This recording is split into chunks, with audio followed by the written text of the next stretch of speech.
আসসালামু আলাইকুম। আজকে আমি আরও একটি পর্ব নিয়ে আসলাম আপনাদের মধ্যে। আজকে যে আলোচনাটি আমরা করব সেটি হচ্ছে ওয়ার্ডপ্রেস থেকে কিভাবে আরেকটি নতুন ইউজার অ্যাড করবেন, অ্যাড করে ওয়েবসাইটটি বিল্ড করবেন। আমরা দেখাবো কিভাবে অন্য আরেকজন ইউজারকে আপনার ওয়ার্ডপ্রেস বা আপনার ওয়েবসাইটে অ্যাডমিনিস্ট্রেটর, অথর অথবা কানেক্ট করবেন তাকে, দুজন যাতে সমন্বয় করে কাজ করতে পারেন। আজকে আমরা ওই আলোচনাটাই করব। সম্পূর্ণ ভিডিওটি না টেনে দেখতে থাকুন। তো যেহেতু আমি এখানে ওয়েব দিয়ে আমার দুটি ট্যাব আমি সেভ করে রেখেছি, আমি ওপেন অল দিয়ে দিব।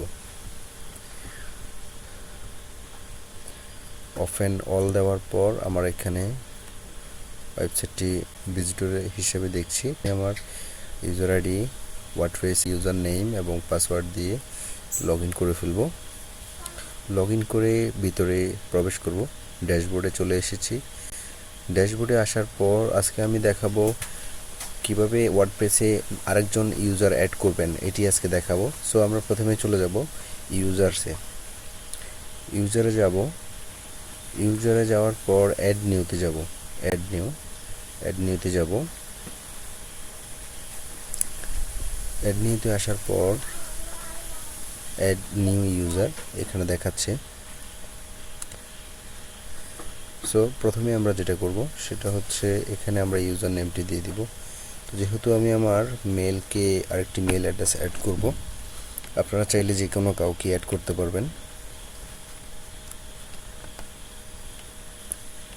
দেখতে পাচ্ছেন এখানে user name, email, first name, last name, website, password এগুলা দিয়ে যখন আপনি প্রথমে আমি আমার ইউজার নেমটি দিয়ে দিব।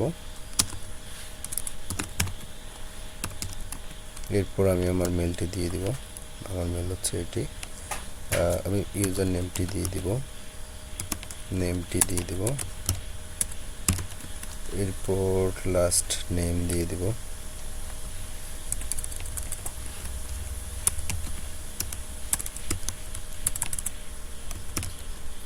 এরপর আমি ওয়েবসাইট দেওয়া লাগবে না, এটি ইংলিশ করে দেব, ইউনাইটেড স্টেট। এরপর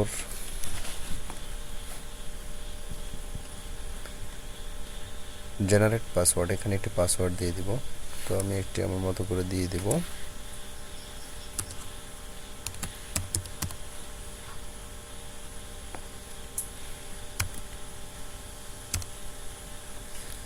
ব্যাস, আমি আমার পাসওয়ার্ডটি দিয়ে দিলাম। এটি ভেরি উইক দেখাচ্ছে। Confirm new use of week password. এরপর এখান থেকে রুল, আপনি এই ইউজারটাকে কোন রুলে সংযুক্ত করবেন, সাবস্ক্রাইবার হিসাবে, কন্ট্রিবিউটর হিসাবে, অথর হিসাবে, এডিটর হিসাবে, অ্যাডমিনিস্ট্রেটর হিসাবে। তো অ্যাডমিনিস্ট্রেটর যদি আপনি দেন সেক্ষেত্রে সে আপনাকেও চাইলে রিমুভ করে দিতে পারবে। আপনার ওয়েবসাইট তো সে বিল্ড করতেই পারবে, পাশাপাশি সে আপনাকে রিমুভ করে সে নিজে এটি ইউজ করতে পারে।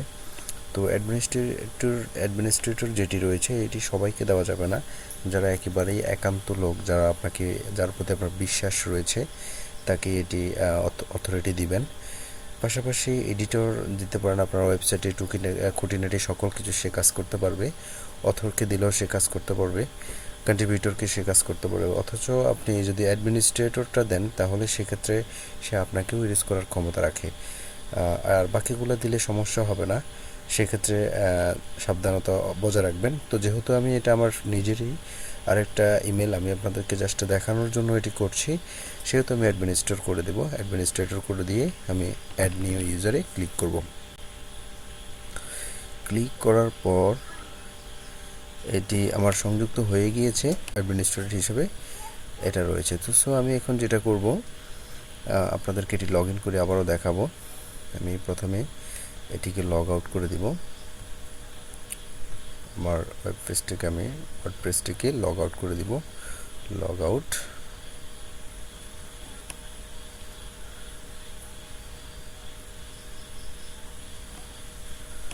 ওকে, যখন আমি লগ আউট করে দিলাম আবার আমাকে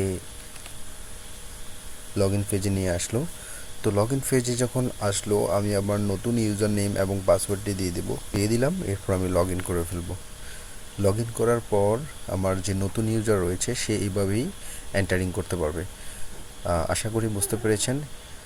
এরপর আমি দেখাবো একইভাবে যদি আপনি এটাকে চাইলে আপনি এটা বিডিমেথ থেকে লগ ইন করেছে, এই জন্য এখানে বিডিমেথ দেখাচ্ছে, দেখতে পাচ্ছেন বিডিমেথের একটি প্রোফাইল রয়েছে। এইবার যে নতুন ইউজারটি রয়েছে সে তার প্রোফাইলটি নতুন করে সেট করে নেবে কাজ করার জন্য। তো একই সাথে আপনি চাইলে অনেককেই সংযুক্ত করতে পারেন আপনার ওয়েবসাইটটি বিল্ড করার জন্য। আপনি যে কোনো সময় এটি অথরিটি দিতে পারবেন এবং যে কোনো সময় সে কাজ করতে পারবে। একদম অ্যাডমিন প্যানেল থেকে যেভাবে কাজ করে শেষ পর্যন্ত সেও কাজ করতে পারবে। আশা করি বুঝতে পেরেছেন। তো আমি যাকে নতুন ইউজার হিসেবে সেট করেছি আমি ওইটি লগ আউট করে দিব। লগ আউট করে দিয়ে আমি আমার যে বেসিক যেটি রয়েছে আমি ওইটিতে আবার লগ ইন করে ফেলবো। এটিতে লগ ইন করার পর আমার এটি ইউজার না, এইটি ইউজার আমার। লগ ইন করার পর আমি যখন প্রবেশ করব, এইবার আমি দেখাবো কিভাবে ইউজারকে রিমুভ করবেন। তো প্রথমে আমি আবারও ইউজারে চলে যাব। ইউজারে যাওয়ার পর এখানে অ্যাড নিউতে অথবা অল ইউজারে চলে যাব। অল ইউজারে যাওয়ার পর একটু অপেক্ষা করতে হবে। ওকে, এরপর আমি এইখানে চলে আসলাম। আসার পর আমি এখান থেকে শুধুমাত্র ডিলিট অপশনে ক্লিক করে দিব। ডিলিট, ব্যাস আমার এটি ডিলিট হয়ে গেছে। এবার ডিলিট অল কন্টেন্ট অর্থাৎ ওই ইউজার যা কাজ করেছে, যতগুলো পোস্ট করেছে সবগুলোই আমি ডিলিট করে দিচ্ছি। চাইলে আপনি ডিলিট করে দিতে পারেন। অথবা আপনার যদি কোনো কাজ থাকে, তাকে যদি অ্যাডমিনিস্ট্রেটর হিসেবে যদি আপনি তাকে সংযুক্ত করেন, তাহলে সে আপনার এইভাবে আপনাকে ডিলিট করে আপনার সমস্ত কন্টেন্ট সে ডিলিট করে দিতে পারবে। কনফার্ম দিয়ে দিলাম। কনফার্ম দিয়ে দেওয়ার পর অলরেডি ইউজারটি ডিলিট হয়ে গিয়েছে, অলরেডি ইউজারটি রিমুভ হয়ে গেল। এইবার আমার আগের মতোই হয়ে গেল। আশা করি বুঝতে পেরেছেন কিভাবে একজন ইউজার অ্যাড করবেন এবং রিমুভ করবেন। ধন্যবাদ আমাদের সাথে থাকার জন্য।